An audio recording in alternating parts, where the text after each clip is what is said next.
I thought, you know what? It's not an option. It's just how hard do I want to work to build it back? And so, Yeah. within 20 minutes, I was back on the books, writing down a game plan. I mean, on that Sunday night, I couldn't even sleep. I was so excited. I was like, on Monday, man, the phone's going to start. I'm smiling and dialing. I'm calling. I'm doing whatever. And I literally that year I went on the road for 70% of the time, and I just went Wow. to every customer and I knocked on the door and I said, "Here's what we can do. Give me an opportunity," and it paid off. From the IT company, it's Made Right Here, the stories of East Tennessee founders, creators, and builders. From the idea behind it to the impact it had on the community, their employees, and their personal lives, we're taking you behind the scenes of the movements they built. Hey there, and welcome back to part two of my talk with Misty Mays, CEO and founder of Management Solutions. This time we get to listen in a little bit about her professional career and, again, some more influences and just awesome lessons of what Misty has learned as she's built a business while being a mom and a wife and all the other things that go into just being any kind of leader. So here we go. I mean, I think probably as most entrepreneurs, you've got a vision, but you don't really know how your company is going to grow every step of the way. And Mm-hmm. so when I started, my vision was small, 3 to 5 people, and we'd be kind of a specialty niche firm. And I had a customer early on that we were growing with, and he came to me and said, "Hey, Misty, here's the deal. I know you want to keep it small, but we need more help. And if you don't want to grow and we have to go get another vendor, then eventually my contracting department is going to say, why do we have two vendors? Let's just use the big Mm-hmm. one." And so that was a big fence post on having to grow. And I say all that to say you evolve through the years. And, for us, we got to a point where we've got a corporate headquarters, we've got multiple offices. Mm-hmm. I talked early on about, as an entrepreneur and an owner, I feel the weight of not just the employee, but the family from a financial standpoint. And so 2008 crisis happens, doesn't impact us initially, but 2009 and 10, it did. And a lot of our work was delayed and redirected, whatever. And so we actually shrunk to 50% of our previous staff. I had bills that I had to be paid. I had the staff that stayed around a lot and that was there was almost on overhead, more the administrative support role. A Mm-hmm. lot of the direct bill work had gone. And so it was just, I can just remember at that point that I had several people messaging me saying, why don't you just get out? I'll hire you. You can be this executive for me. Let's do whatever. Um, a lot of people said, get out, quit. You're working so hard, quit doing it. It just wasn't even an option for me. I mean, I can remember, and I'm not big on looking back. I mean, people will tell you that. I mean, my husband calls me Pollyanna, but I just think, when you make mistakes, it could, some people get so caught up in woulda, coulda, shoulda that I always say they shoulda all over themselves instead of saying, you know, acknowledge the mistake, learn from it, and move on. So I rarely look back, but, I'd been in the office that day and one of my folks was like, we're down to 50% of what we were, and here's what our billings are going to be, and here's, whatever.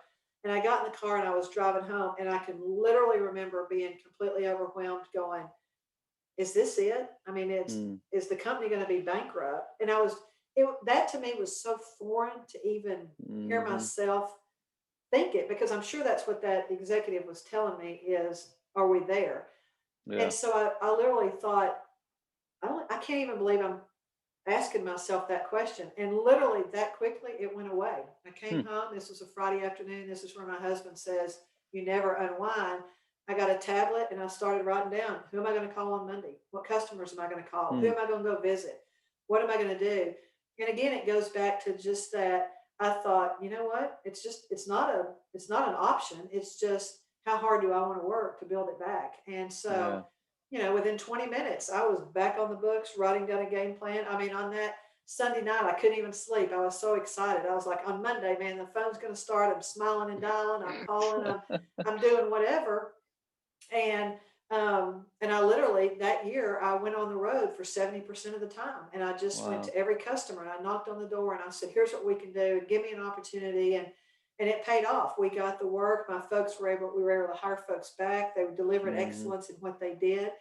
Um, but I think that, I know you and I talked a little bit about Shoe Dogs, one of the books I love, and I think that when I looked at Phil Knight's journey with Nike, and I think, obviously he's fantastic and all that, and I'm nowhere comparing myself to him, but I think that entrepreneurs have a weird DNA that we just don't give up. It's almost like the Rocky mindset. I mean, you get knocked down and you're Mhm. back up, and you're knocked down, and I know even some of my close friends often, there's been 3 or 4 pivotal moments in the company, and they're like, you know what, it's not worth it. Your boys are almost grown. You live in a decent house, you're whatever. And I'm like, what do you mean? I mean, I just don't get it. I think it's, just like I said, who starts another company at my age? Um, but I love that. It's driving me, Yeah, it fuels me. And good. so I think you got to recognize you're going to have hard times. But I tell, even when people come to me and go, hey, should I start a business? Because I think everybody thinks they can start a business. Hmm. Um, I always say, if you're not willing to honestly outwork every single person Hmm. don't do it. Because I know Yeah. and I know at 5 o'clock on Friday when everybody else is going with their friends and hanging out, we're doing some of that. But probably in the back of your mind, Yeah. you're always still thinking, what am I going to do? Oh What's yeah. next week going to look Yeah. like? Yeah. And so it's just, again, goes back to that mindset that probably my dad instilled and my mom instilled in others is Hmm. it's just not an option for me to lose. I mean, that even that Yeah. mantra of no is just a starting point. Literally, no doesn't phase me. I'm not kidding. My friends and I might maybe even be out socially, and somebody will be like, no, and they'll come back and go, oh, we can't do it. And I'm like, what do you mean?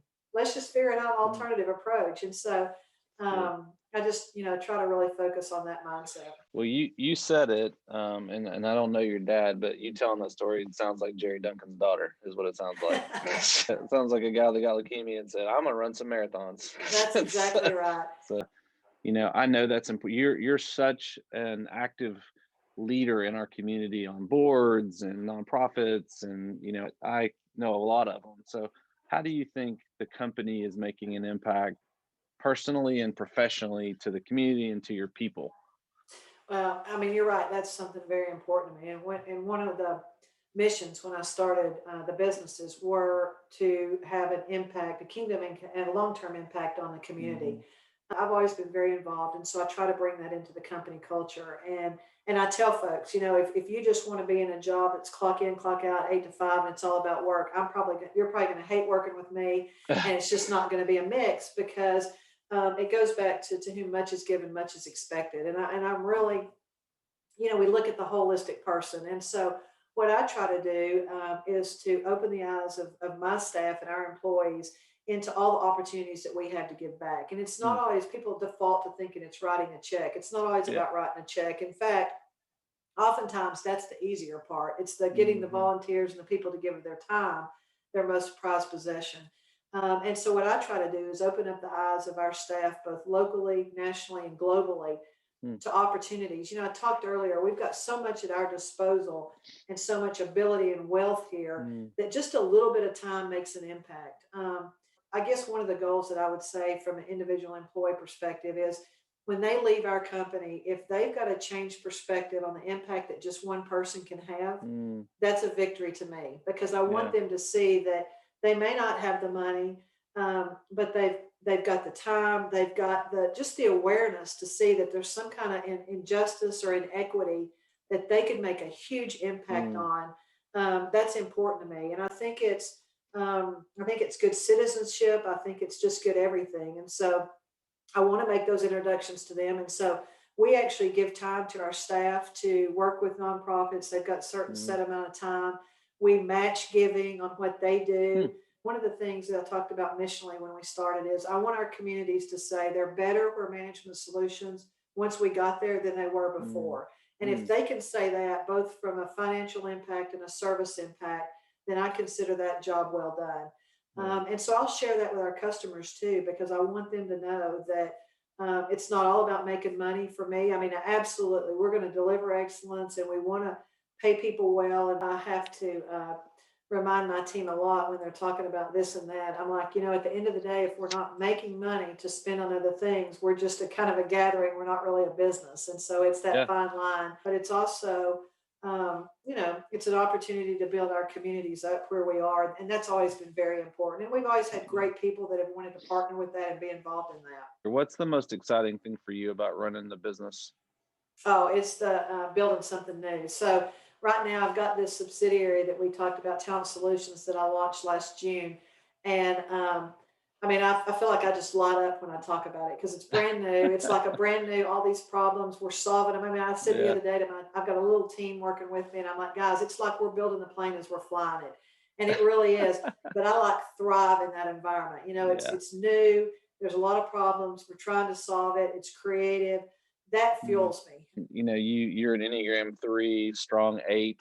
How has learning about like Enneagram, Strengths Finder, DISC, how has that helped you be a better leader, be a better human? Has it been beneficial?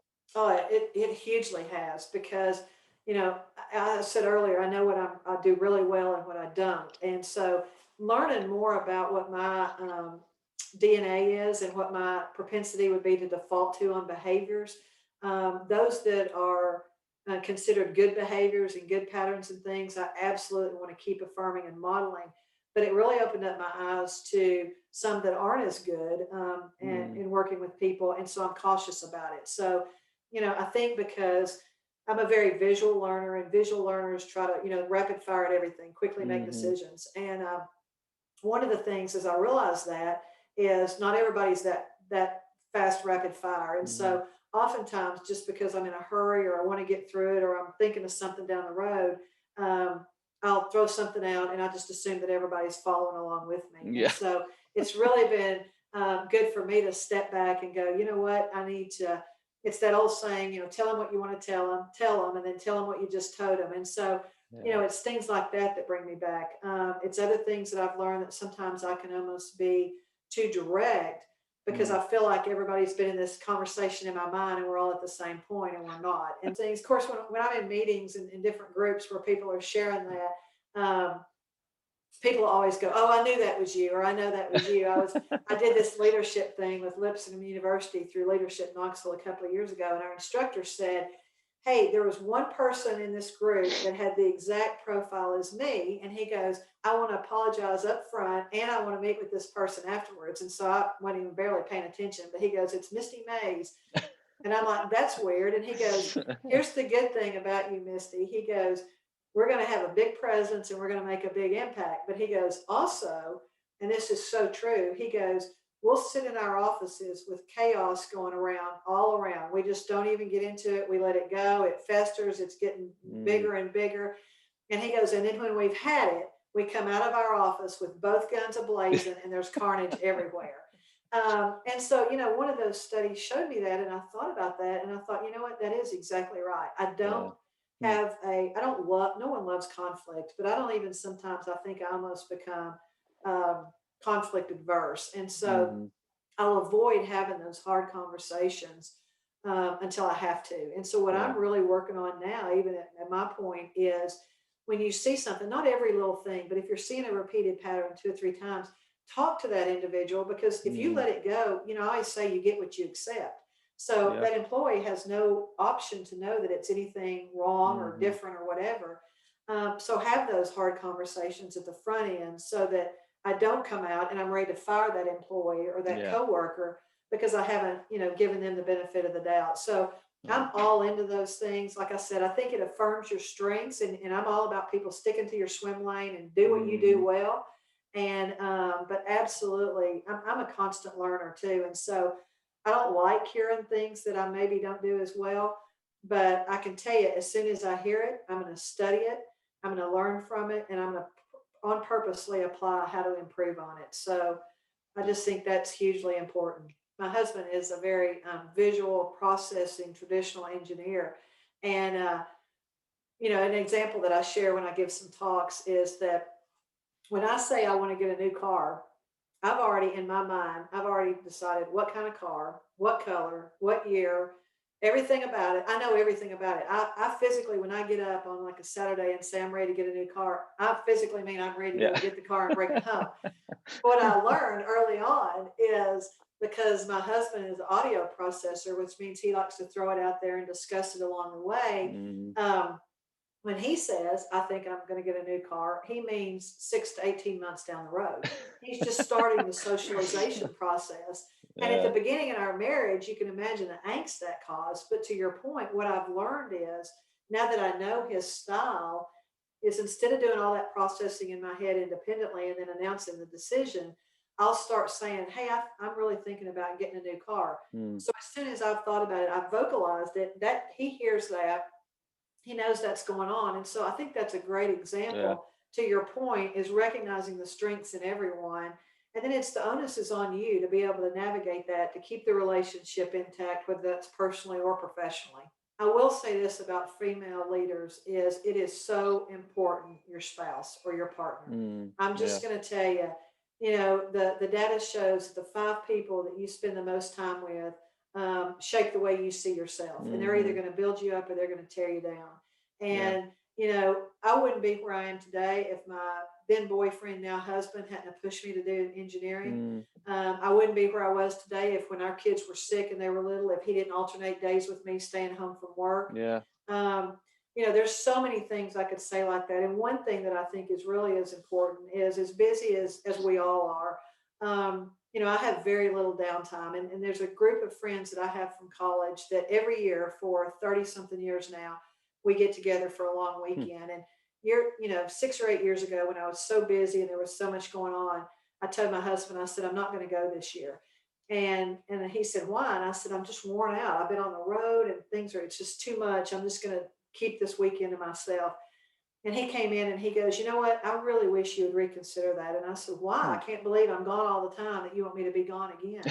And he said, here's why. He goes, that group of friends knows you as Misty. They Hmm. don't know you as a CEO. They don't know you as a Yeah. board chair. They don't know you as fill in the blank. They know you back when. And so you can walk into a Hmm. room and be Misty without having all those other pressures on you.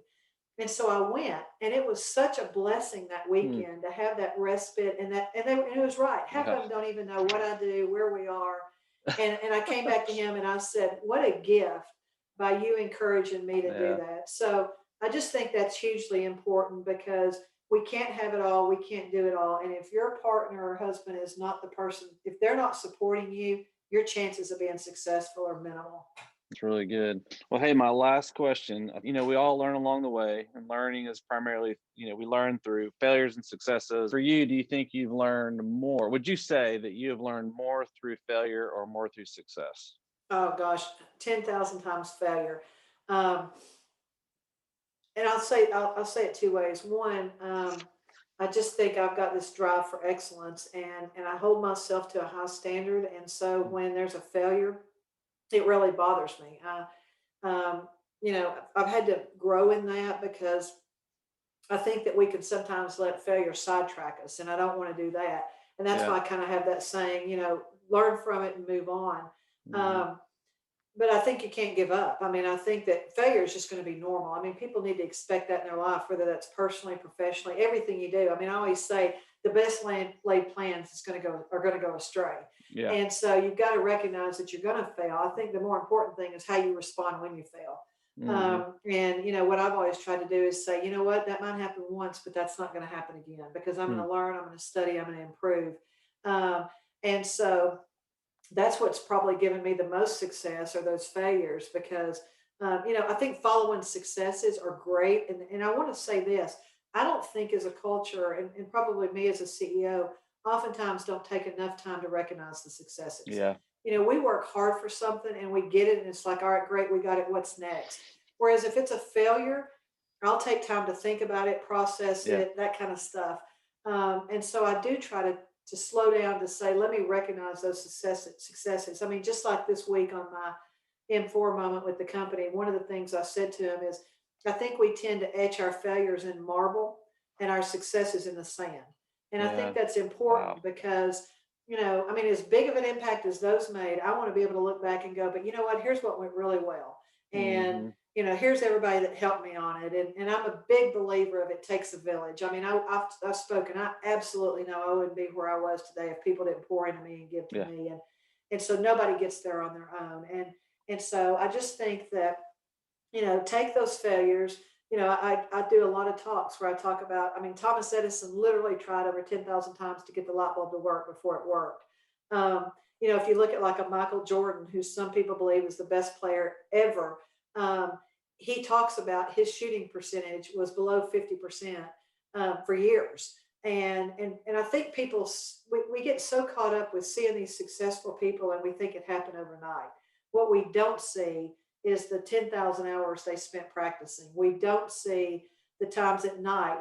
We're very involved in the golf world and the golf community, and so we've gotten some access to some of the LPGA and PGA pros.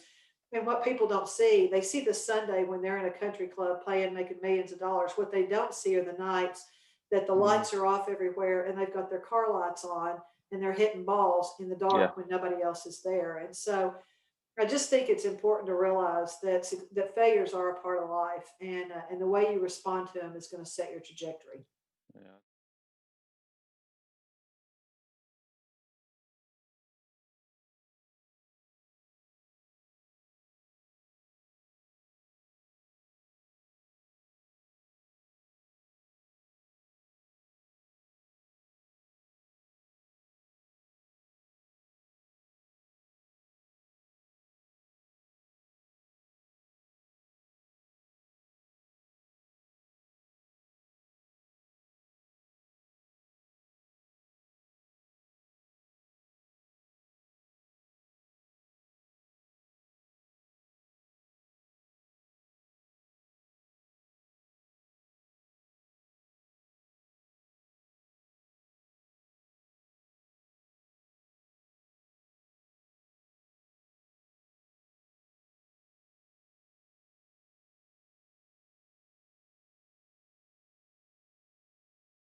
And that's a wrap on my talk with Misty Mays, CEO and founder of Management Solutions. I loved chatting with Misty, just all the great, just nuggets of advice and pertinent, just great info on what it looks like to be a leader. And I think especially pertinent for women who are seeking and working and just trying to start businesses or in the middle of building a business, and they're trying to balance being a mom and a wife and a leader in that capacity. So hope you enjoyed it as much as I did, and we'll see you on the next episode.